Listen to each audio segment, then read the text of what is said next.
So mga kamatis, mga kaibigan, siguro bukas na lang po yung Chinkitan part 2 natin.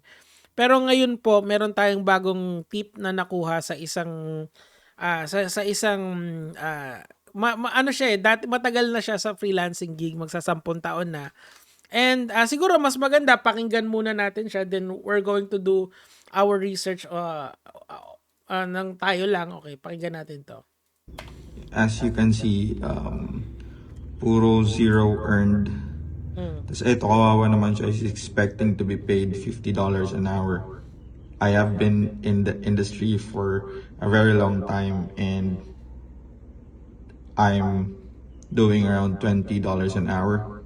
So Okay. tagal na, more than a decade na.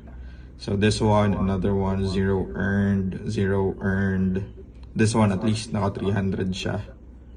And then this one naka 93 siya. So this, I think most, if not all of these profiles have Frank Miano or MSB on their profile. So yeah. Ayun. Kawawa naman yung mga to na umaasa na makakapagtrabaho, kakahanap ng employer, but they're just waiting kaso lang hindi ganun ka-optimize yung profiles nila and stuff. Okay, so yung nagsasalita po natin, magiging guest speaker natin yan. Sometime, siguro bukas or within the week po, inaayos lang po namin yung schedule niya. Pero, ganito po kasi, sa Upwork po, nagkalat na po yung mga estudyante ni Franklin Miano na, yun nga, narinig nyo naman from someone who is a professional in the market. Si Franklin Miano, wala pa yung 5 taon. Pero ito, 10 taon na.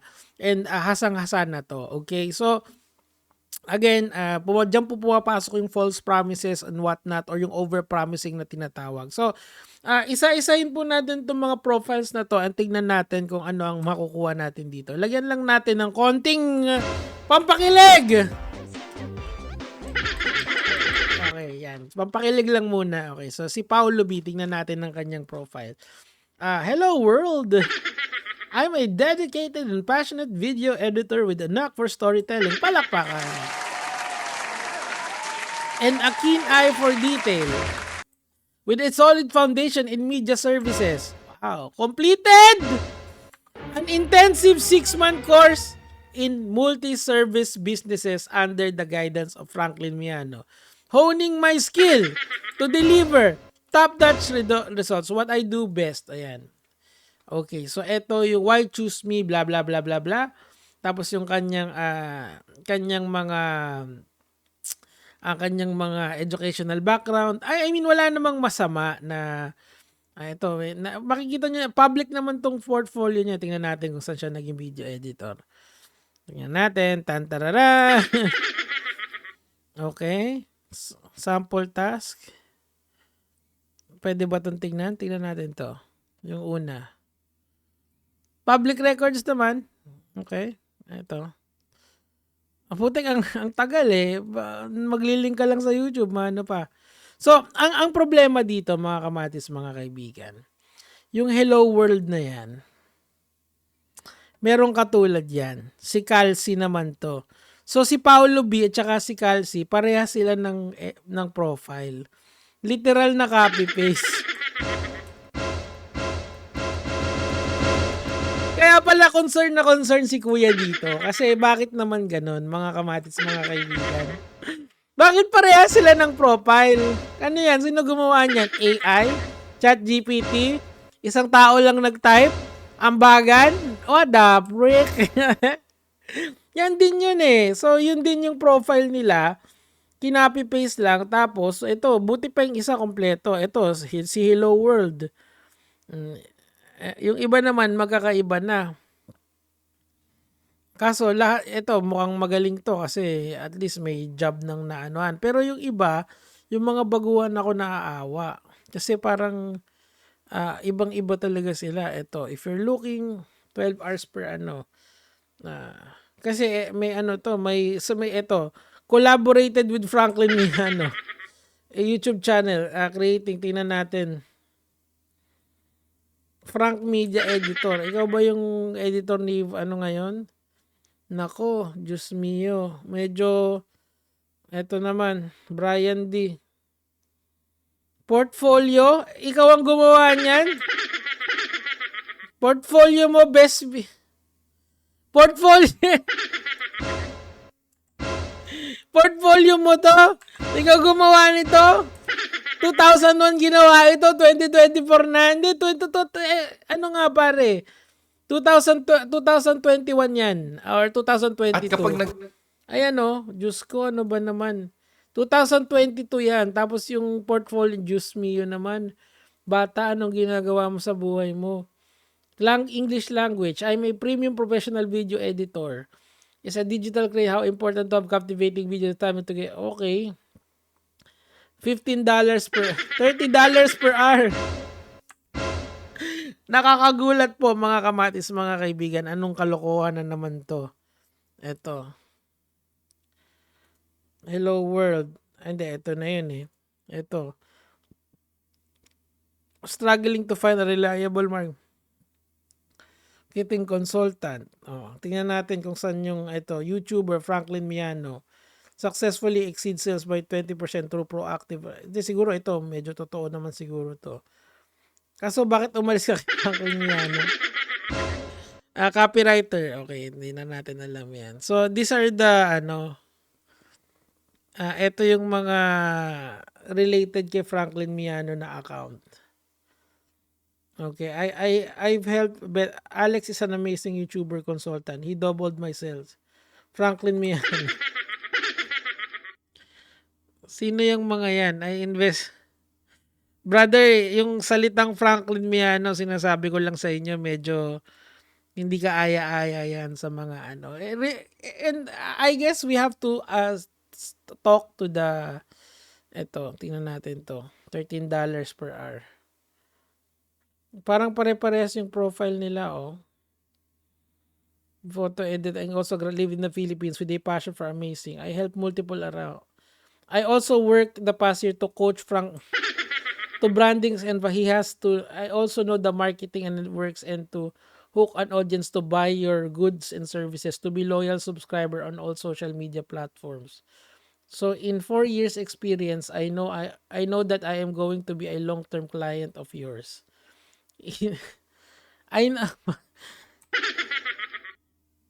Parang mali yata yung I know that I am going to be a long-term employee. Dapat kasi naghahanap ka nga ng client eh. I have 4 years of experience using Adobe Photoshop and 4 years on Adobe Premiere. Okay? Medyo hindi yata inayos yung asan yung niya. Meron naman siyang mga tawag dito. Meron siyang mga asan yung kay Franklin Miano dito? Medyo malala pala talaga yung problema ng mga kamatis, mga kaibigan, no? Ito, ito, at least ito, medyo marunong-runong to. Okay, tingnan natin. Saan dito? Ayan, full intern video graphics for Gen Z Cafe. Vivid smile under Franklin Miano. I help grow his social media brands, and if you have any questions, hindi kasi ang masakit kasi dito, hindi natin alam kung totoo tong information na to. Kasi we have video evidence of Franklin Miano. Ito, siguro mas maganda panoorin na lang din natin para lang yung point is makita nyo talaga. Kasi this is not a joke anymore kasi it's affecting people's life. Imagine nyo, employer or business person yung nagbigay sa akin ng information na to. Gets? So, this is not a joke anymore, mga kamatis, mga kaibigan. Seryosohan na to, real shit na to, sabi nga nung nagbebenta ng ID. Ito. dito sa mga Tapos andito rin yung mga logo ng mga businesses ko. Ito rin yung iligay sa resume nyo. Kasi, ito rin yung sabihin na naging empleyado kayo dito sa mga company na to. Okay? At ito rin yung sabihin na nag-work kayo dito 2 years or 3 years or Yan di ba? Yan mismo yung nangyayari dito eh. Medyo, totoo ba talaga na vivid under Franklin Miano? Di ba? So talagang medyo kakabahan ka talaga kung totoo ba tong mga. Kaso 2015 to 2016 pa to 'di ba? So mukhang legit naman 'to. Ewan ko. Kaso kasi pag napanood mo 'to, hindi mo alam talaga kung saan yung totoo, hindi eh. Pero at least maganda yung ratings niya, 'di ba? Yun lang yung makukuha ko doon. Eto. Tingnan natin. Grabe, pare. Saan yung ayan, Franklin Media. I hired 3 months within. Ano ba to? This is going to be really questionable after watching this video of him etc. admitting. Huwag niyong ilagay lahat, okay? Huwag niyong ilagay lahat. Pili lang kayo. Pili lang kayo, okay? Di ba? Pili lang kayo, mga 3, 2, okay na yun. Huwag yung lahat. Exaggerate na masyado eh. Baka mahalata kayo eh.